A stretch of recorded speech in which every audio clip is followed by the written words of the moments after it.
In November 1950, the temperature at the Chosin Reservoir dropped to 40 below zero.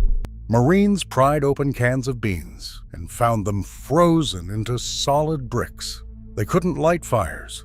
Smoke drew enemy artillery, so they tucked the cans inside their jackets against bare skin and waited hours for body heat to thaw dinner. Number 14 on this list, saved lives by accident. Number 3, killed men who trusted it. Hit that subscribe button and let us count down 25 brutal meals American soldiers ate in the frozen trenches. Number 25, frozen bean and Frankfurter C-rations. This was the meal that taught every new soldier in Korea what the cold could really do. The C-ration bean and Frankfurter can looked harmless enough on a supply table back at the depot. Pork and beans, a few chopped franks, tomato sauce, all sealed in a green tin the size of your fist. In a Georgia summer, it was a decent lunch. On a Korean ridgeline in December, it was a hockey puck. The sauce froze first, locking the beans into a single frozen mass that would not move, even when you turned the can upside down and shook it. Men learned to stab the top with a bayonet, pry out chunks, and suck on them like hard candy until their own mouth heat softened the food enough to chew. A single can held around 400 calories, and out there a man burned 5,000 or 6,000 a day just staying alive. So you ate it frozen, or you did not eat. There was no third option. Number 24, hardtack biscuits. The Army swore it had retired hardtack decades earlier, but the flat, tooth-cracking cracker found its way into Korean supply lines anyway, tucked into ration boxes as the bread that would never spoil. These dense squares of flour and water were baked until every trace of moisture was gone, which meant they could ride in a truck for a year and come out exactly as hard as the day they were made. Soldiers dunked them in coffee, in soup, in melted snow, anything warm enough to soften the edges without shattering a filling. Some men crumbled them into their frozen bean cans to bulk up a thin meal. The taste was nothing, chalk and paste, but the point was never flavor. A single biscuit delivered calories that stuck to your ribs through a long night on watch. And when the supply trucks could not clear the mountain passes, hardtack was often the only thing between a rifle company and an empty stomach. Number 23, powdered eggs. Ask any veteran of Korea about breakfast and watch his face change. Powdered eggs came in tins as a fine yellow dust, and cooks in field kitchens mixed them with water and whipped them into something that was technically scrambled eggs and spiritually a betrayal. The texture was rubbery and slick at once, greenish at the edges, with a faint sulfur smell that clung to the mess tent. Men choked them down because they were hot and because protein was protein, but nobody pretended to enjoy it. The bitter joke was that powdered eggs tasted better the colder and hungrier you got, which meant by January most of the peninsula found them almost edible. When the real thing was 3,000 miles away in an Iowa henhouse, powder was what you had. The men who came home spent the rest of their lives refusing eggs that came from a box. Number 22. Instant coffee. Coffee kept the Korean War moving, but the instant crystals that came in the C-ration accessory pack tested a man's patience in the cold. Each meal unit included a tiny foil packet of soluble coffee, barely a spoonful, meant to be stirred into a canteen cup of hot water. The problem was the water.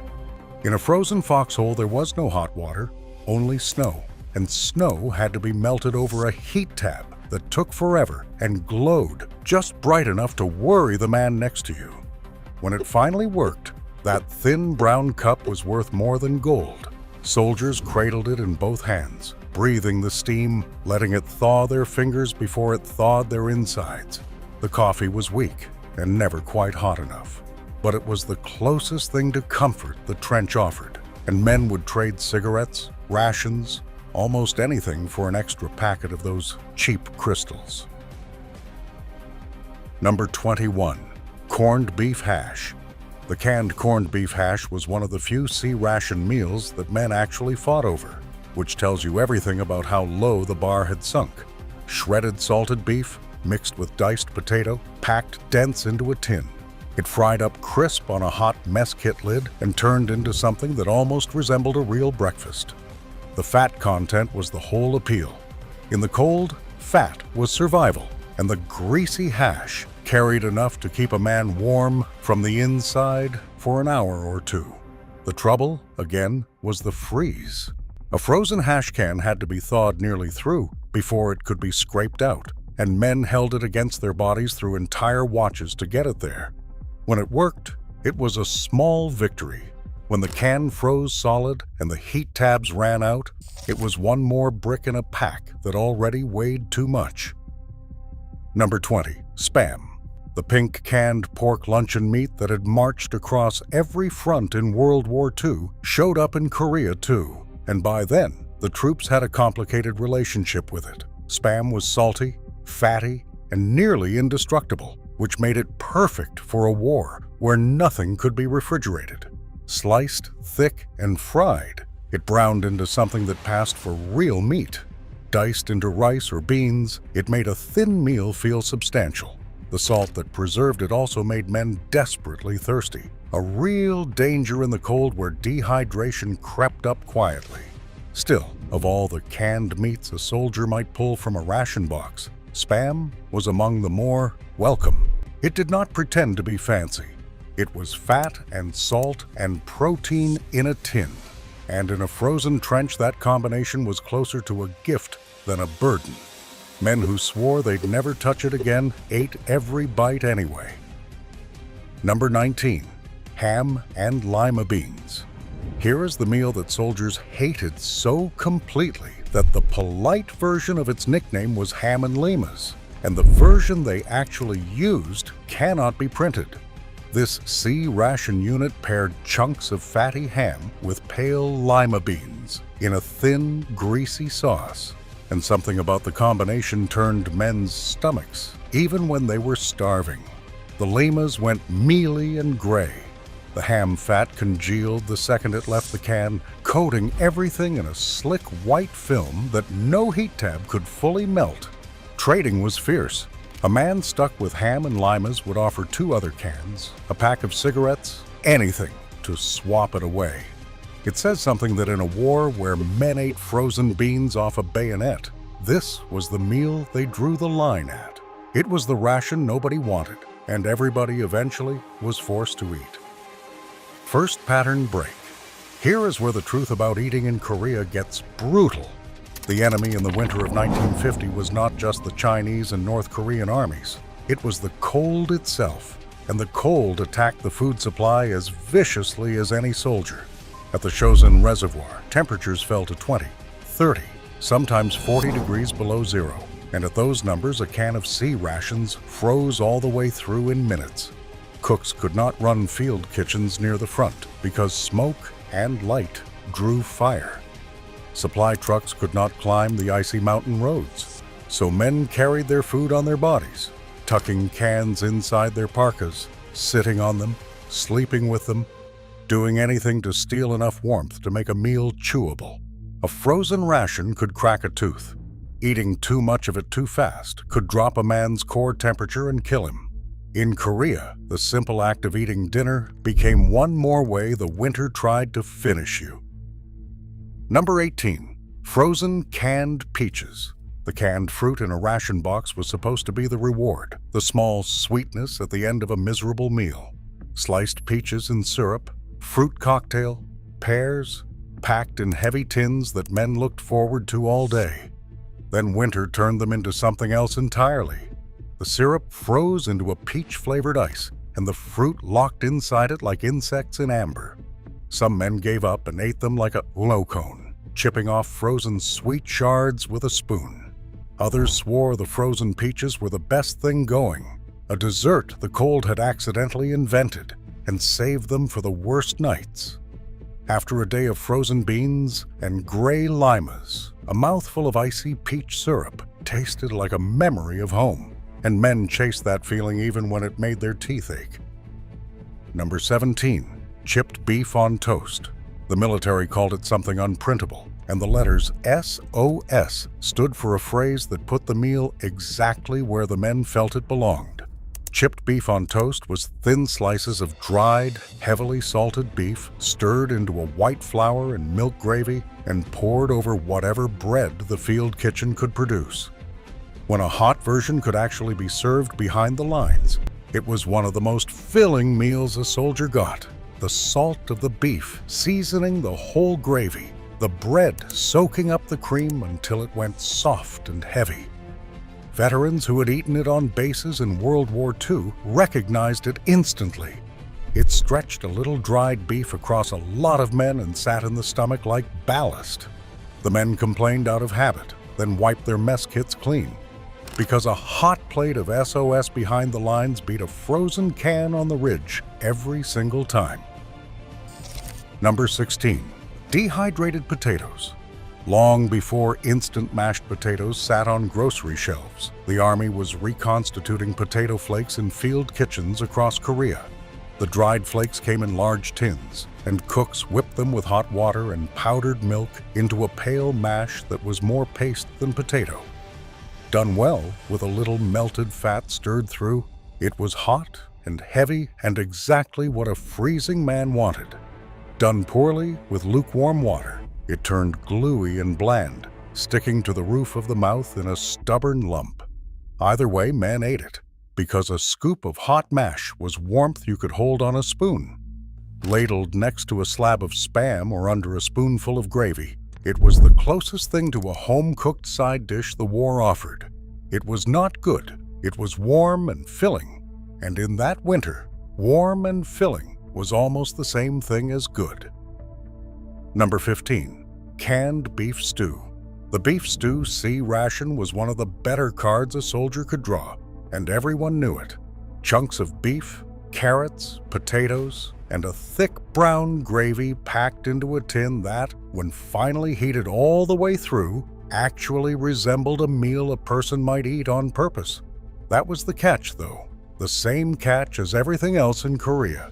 Beef stew was dense, and dense food froze hardest and thawed slowest.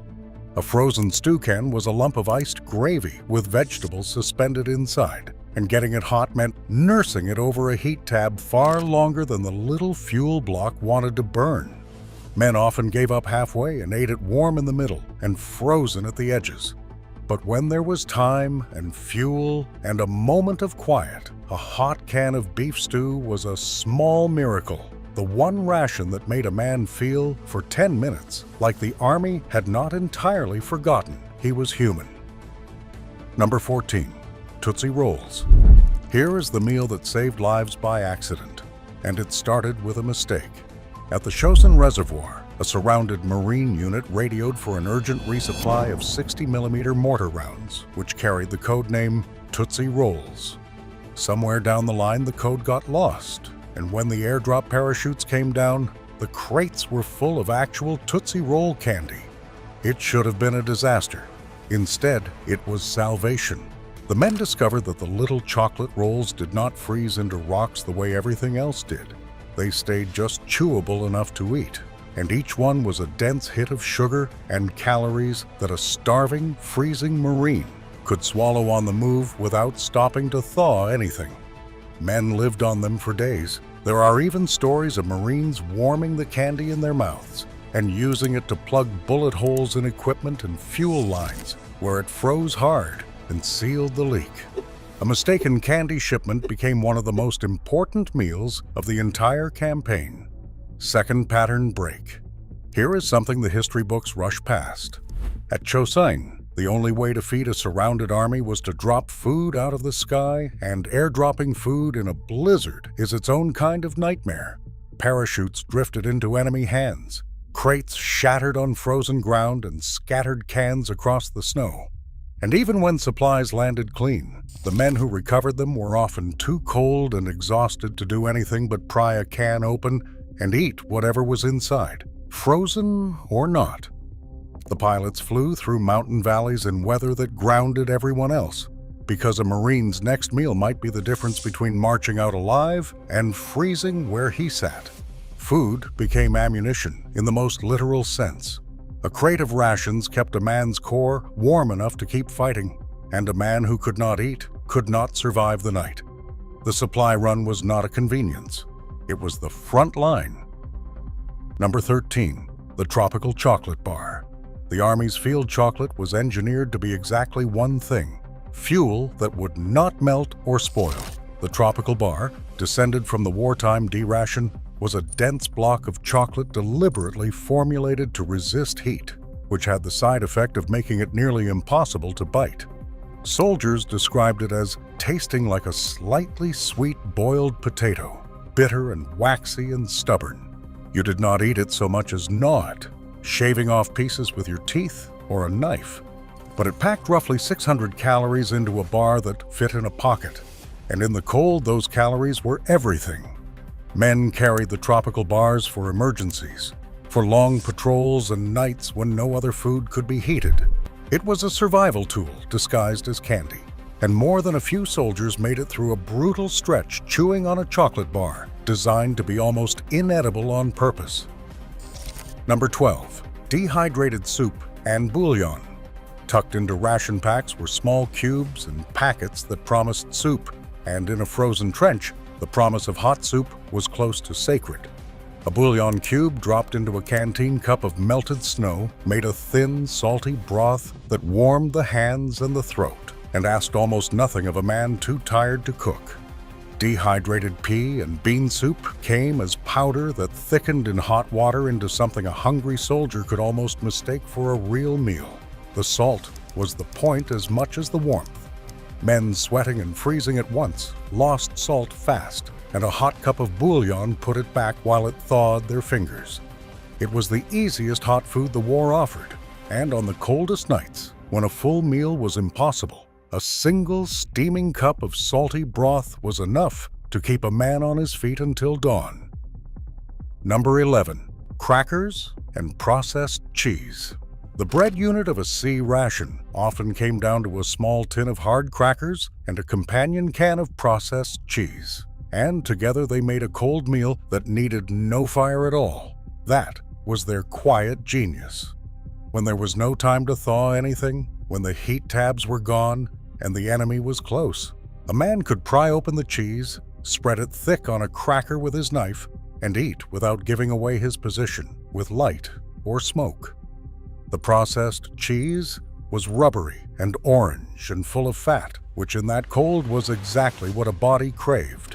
Some men warmed it against their skin until it went soft. Others ate it in frozen chunks straight from the tin. It was not a meal anyone bragged about, but crackers and cheese asked nothing of a soldier except that he opened 2 cans. And on a bad night, that made it one of the most valuable things in the box. Number 10. Canned fruitcake and cookies. The dessert units in a ration box were the small mercies of the war, and canned fruitcake was one of the strangest. A dense, sweet, sticky cake packed into a tin, studded with candied fruit. It kept for what seemed like forever and delivered a heavy load of sugar and calories in every bite. Men who would sneer at fruitcake at a Christmas table back home guarded it fiercely in a Korean foxhole. The cookies were simpler, plain sweet biscuits that crumbled easily and softened in coffee, but they carried the same value. In the cold, sugar was quick energy. A shivering body could burn immediately, and the desserts were the only part of the ration engineered for pleasure rather than pure survival. A man saved his fruitcake for the low point of a long night and ate it slowly, making it last, because it was the one thing in the whole miserable box that tasted like somebody, somewhere, had wanted him to feel a little better. Number 9. Canned sausage patties. The pork sausage patties that came in some ration units were a small reminder of a real breakfast, and men treasured them for it. Packed in fat that congealed the moment the can left any source of warmth, the patties fried up on a mess kit lid into something browned and greasy and genuinely satisfying. The fat was the reason they mattered. In a frozen trench, the body screamed for it, and a couple of patties delivered dense, warming energy a can of vegetables never could. Cold from the tin, they were a slick, salty disappointment. Hot and sizzling in their own grease, They were one of the highlights of ration eating in Korea. Men planned their heat tab fuel around them, deciding a patty was worth the flame when a can of beans was not. On the right morning, a couple ounces of canned pork tasted like the memory of a kitchen back home. Third pattern break. Here is what the winter took from men beyond fingers and toes. It took the simple dignity of a hot meal, and the Army knew it, and the Army fought to give it back. Behind the lines, cooks packed cooked food into insulated metal containers called mermite cans and sent them forward toward the trenches, racing the cold every step of the way. The idea was simple: get one hot meal to the men on the line, something real, something that had not come out of a tin. The reality was cruel. By the time the mermite cans reached the forward positions, hauled up frozen trails by exhausted carrying parties, the food inside had often gone lukewarm, then cold, then, on the worst nights, partly frozen. Men lined up in the dark and held out mess kits for stew that had lost its heat somewhere on the mountain. And still they were grateful, because even a half-cold real meal was proof that someone in the rear had tried, that the war had not entirely reduced them to animals eating ice off a bayonet. Number 8. Dehydrated pancakes. Breakfast in a Korean field kitchen sometimes meant pancakes, and like everything else, they came out of a box. Dehydrated pancake mix stirred with water and cooked on a griddle produced flat, pale, slightly rubbery rounds that bore only a passing resemblance to the pancakes a man remembered from a Sunday morning at home. There was rarely syrup, sometimes a smear of margarine or a spoonful of jam from a ration tin, and men made do. But the appeal was not the pancake.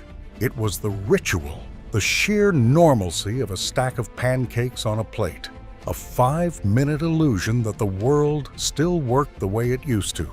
Soldiers ate them fast before the cold could steal the heat, and for a few minutes a mess line in the frozen mountains felt almost like a diner counter back in the States.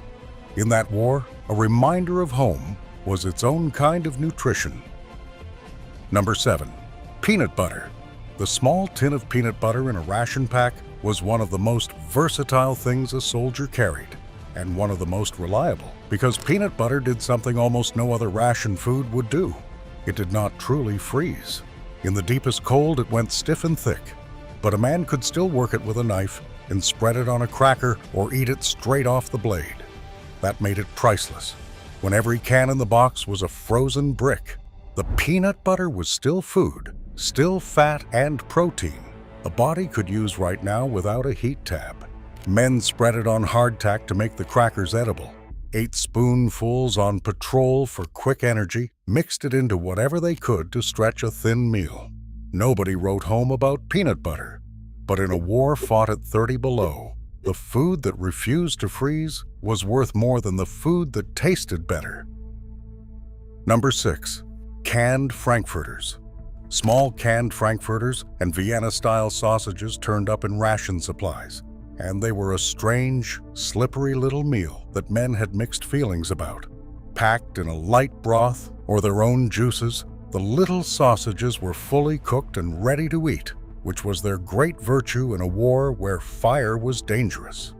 A man could open the can and eat them cold if he had to, no heat required, and get a quick dose of salt, fat, and protein. The texture was soft, the flavor mild, and men who were not desperate found them a little sad. But the men on the line were usually desperate, and a can of ready-to-eat frankfurters that did not demand a fire or a long thaw was exactly the kind of practical, unglamorous food that kept a rifle company moving. Diced into beans or rice, they stretched a meal. Eaten straight from the tin on a freezing night, they were fuel, and fuel was the whole game. Number 5. Rice from the land. Not every meal in Korea came out of an American can. When supply lines broke down, when units moved fast and light, soldiers ate what the country itself provided. And in Korea, that meant rice.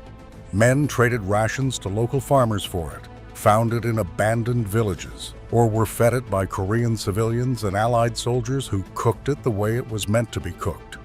A pot of hot rice was a revelation to a man who had eaten frozen beans for a week, warm and filling and endlessly adaptable, ready to soak up whatever scrap of meat or broth could be added. Some American soldiers acquired a taste for Korean food in those months, for the rice and the fiery preserved vegetables that could sit through any winter without spoiling.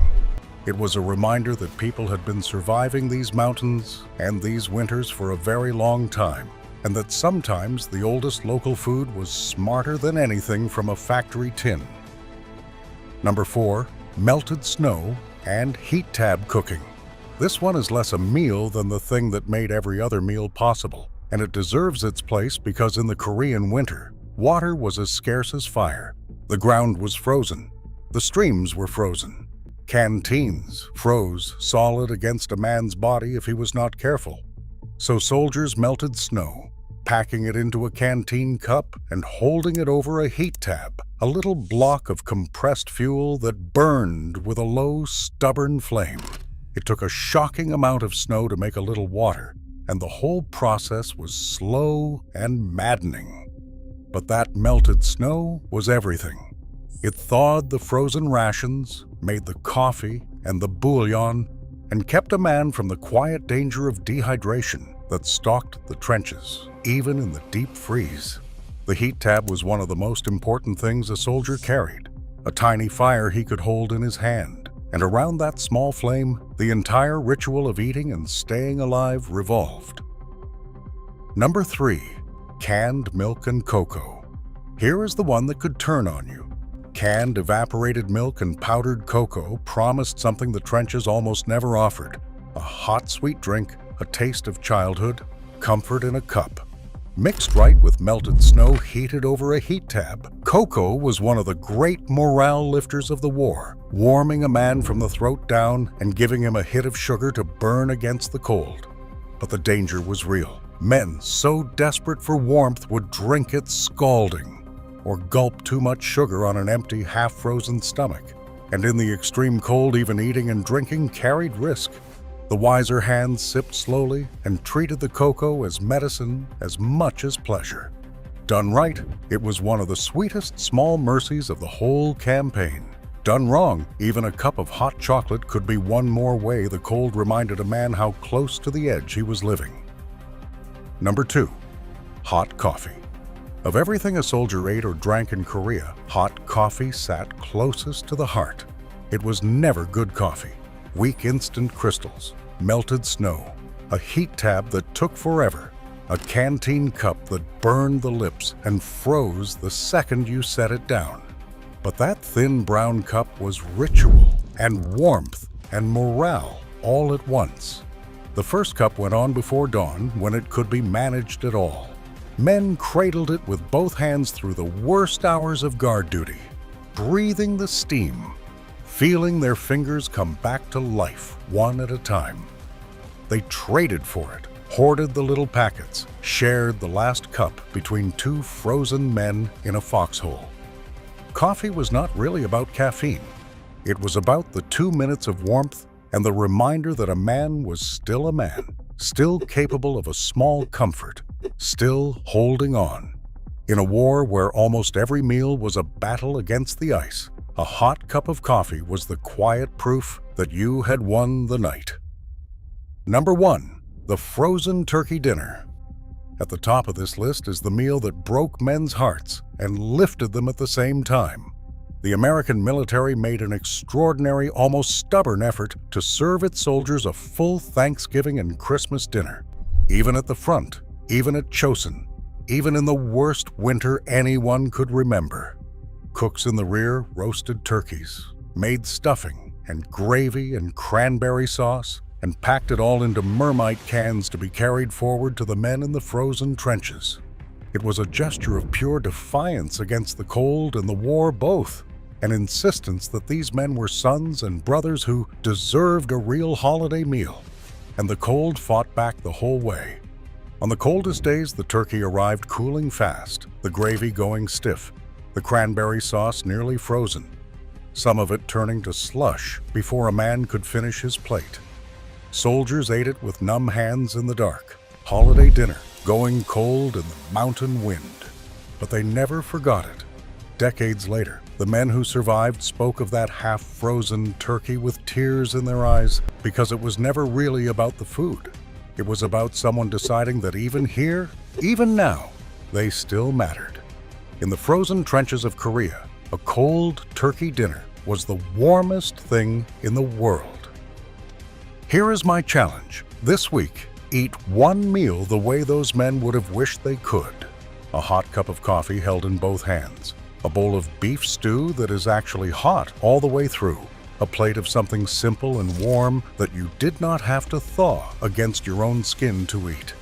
Then think about the men who ate frozen beans off a bayonet at 40 below and shared the last Tootsie Roll with the man in the next foxhole. Drop a comment and tell me which of these hit you hardest, because these were not just meals. They were the small, stubborn ways that freezing, exhausted men held on to being human, one cold bite at a time.